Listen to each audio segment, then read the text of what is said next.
When I was 16, I began dating an older man named James, and he was in his late 20s.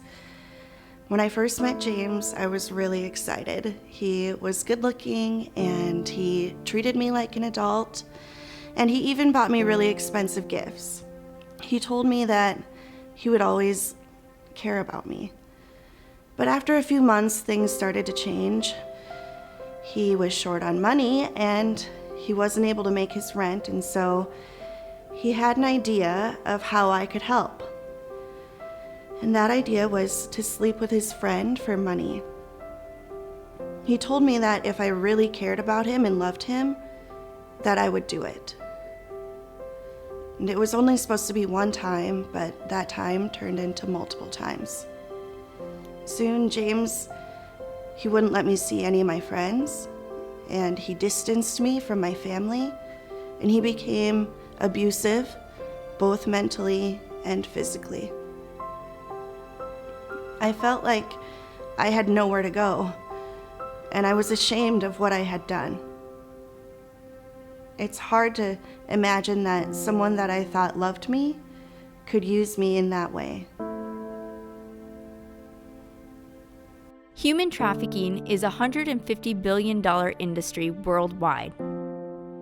In 2017, an estimated 1 out of 7 endangered runaways reported were likely child sex trafficking victims.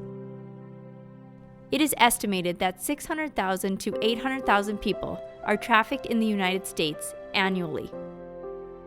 A third of all human trafficking cases are reported by the general public. Since January 1, 2016, the North Dakota Human Trafficking Task Force has served 242 victims. In North Dakota, human trafficking has occurred in large cities as well as rural communities. My name is Stacy Schaefer, and I'm the founder of 318 Project. 318 Project works to equip and challenge society to proactively address issues regarding human trafficking, starting right here in North Dakota. I first started my work in combating human trafficking in 2006. The first case I ever worked on dealt with a little girl named Anna, who was 8 years old and was trafficked from El Salvador to a brothel in Guatemala. While in the brothel, men came in and sexually assaulted Anna over and over and over again. Anna's cries were heard outside, and somebody called for help. When help arrived, they were able to take Anna to a shelter where she was able to receive services.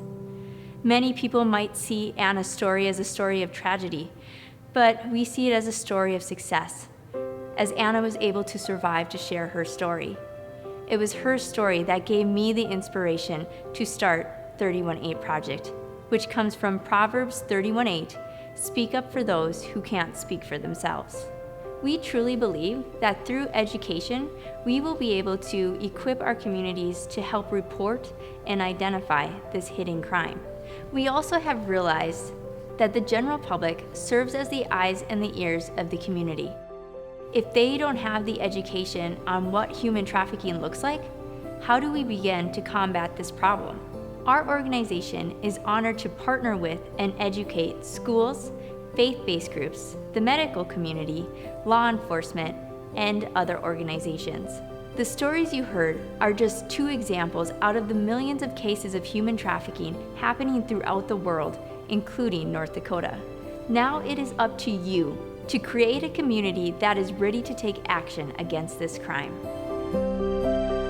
Open your eyes and speak up. Human trafficking is happening here in North Dakota, and you can do something about it. And that starts with getting educated and sharing 318 Project's message.